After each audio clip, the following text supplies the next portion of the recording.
আসসালামু আলাইকুম আর হাম্মামস কিচেনে আপনাদের সবাইকে স্বাগত। আবার আসলাম একটা আপনাদের সাথে নতুন রেসিপি নিয়ে।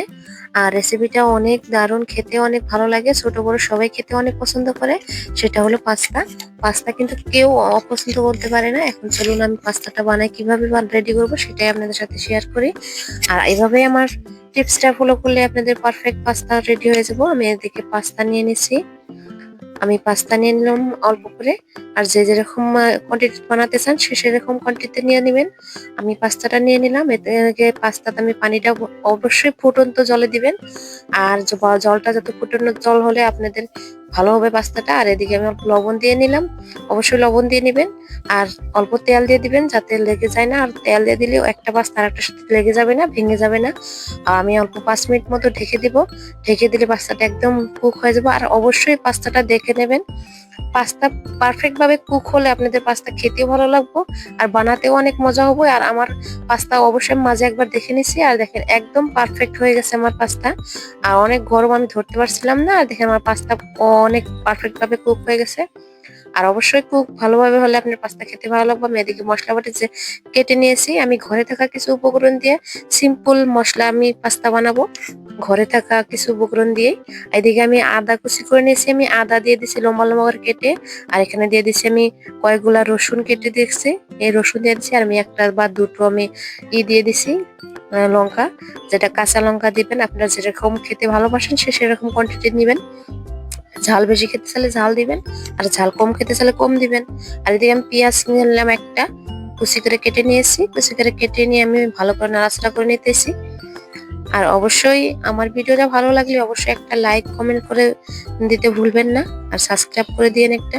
আর এদিকে আমার পেঁয়াজ অলরেডি কথা বলতে বলতে ভাজা অল্প হয়ে গেছে। আর পেঁয়াজ ভাজা হয়ে গেল আমার এখন। আর এদিকে আমি দিয়ে দিব এখন চিলি ফ্লেক্স। আপনারা চিলি ফ্লেক্সটা দিলে অনেক ভালো লাগে। চিলি ফ্লেক্স দিয়ে দিলাম। এখন আমি অল্প হলুদের গুঁড়া দিয়ে দিলাম। আর এদিকে আমি এখন দিয়ে দিব অল্প লঙ্কা গুঁড়া, মরিচের গুঁড়াটা বাকিটা দিয়ে দিলাম অল্প আমি। আর এখানে নাড়াচাড়া করে নেব। নাড়াচাড়া করে নিয়ে ভালো করে নাড়াচাড়া করে নিয়ে আমি এদিকে এখন ম্যাগি মশলা, আপনারা যেটা দিতে পারেন ম্যাগি মশলাটা দিলে অনেক টেস্ট আসে পাস্তাতে। আমি ঘরে থাকা কিছু উপকরণ দিয়ে বানাচ্ছি, কারণ ঘরে যেটা আছে আমি ম্যাগি মশলাটা দিয়ে আমি পাস্তা দিয়ে দিব। পাস্তাটা আমি উঠে রাখছিলাম, পাস্তাটা দিয়ে ভালো করে নাড়াচাড়া করে নিব। পাস্তাটা নাড়াচাড়া করে নিয়ে তারপরে দেখুন ভালো করে নাড়াচাড়া করে নিয়েছি। আর নাড়াচাড়া করে নিয়ে আমি এখন দিয়ে দিব। দেখেন ভালো করে নাড়াচাড়া করে নেবেন। ভালো করে নাড়াচাড়া করে নিয়ে, আর অবশ্যই আমার ভিডিও ভালো লাগলে একটা লাইক দিয়ে দিবেন। এদিকে আমি হালকা লবণ দিয়ে দিলাম। আমার লবণটা অল্প কম হয়েছিল। আর এটা পিৎজা সস বা পাস্তা সস, এটা যেটাই বলেন, হোয়াইট কালার, এটা আমি খেতে অনেক পছন্দ করি, সেই জন্য আমি দিলাম। এটা আপনারা না থাকলে স্কিপও করতে পারেন। আর এই দেখেন আমি এইভাবে মশলা পাস্তা বানিয়েছি অনেক সুন্দর পারফেক্ট ভাবে। আর খেতে কিন্তু অনেক মজা হয়, একবার এভাবে খেয়ে দেখবেন। একবার খেলে কিন্তু আর দ্বিতীয়বার এইভাবে পদ্ধতিতে বানাতে পারবেন। আর এখানে আমি দিয়ে দিলাম টমেটো কেচাপ। আর যেটা আমার ভালো লাগে অল্প, আমি বেশি খেতে ভালো লাগে না, তাই আমি অল্প কম কোয়ান্টিটিতে দিচ্ছি, আমি এটা কম পরিমাণে। আর এটা আমি দিয়ে হালকা নাড়াচাড়া করে নেব। আর পাস্তা রেসিপিটা কুক যত ভালো করে হবে তত আপনাদের পারফেক্ট ভাবে হবো। আর অবশ্যই আমি এখানে দিয়ে দিলাম উম মানে রসুনের পাতা, পেঁয়াজের পাতা। আমি এইগুলো পাতাগুলো যেটা হয়েছে সেটা আমি অল্প কুচি কুচি করে কেটে উপরে দিয়ে দিছি।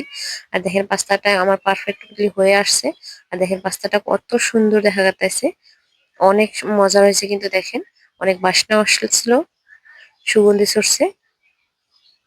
আর আমার পাস্তাটা হয়ে গেছে অলরেডি। আমি এখন একটা পাত্রতে নামাই নিব। আমি এখন পাত্রতে আমার নেমে নিলাম। আর অবশ্যই আমার ভিডিওগুলো ভালো লাগলে একটা লাইক দিতে ভুলবেন না কিন্তু। আর আমার চ্যানেলটাকে আগ বাড়ায় দিবেন। অবশ্যই কিরকম হয় একটা কমেন্ট করে জানাবেন। আপনাদের নিত্য নতুন জানি ভিডিও আমি আপনাদের সাথে দিতে পারি, সেই জন্য আমার সাবস্ক্রাইব করে বেল বাটনটা ক্লিক করে দিবেন।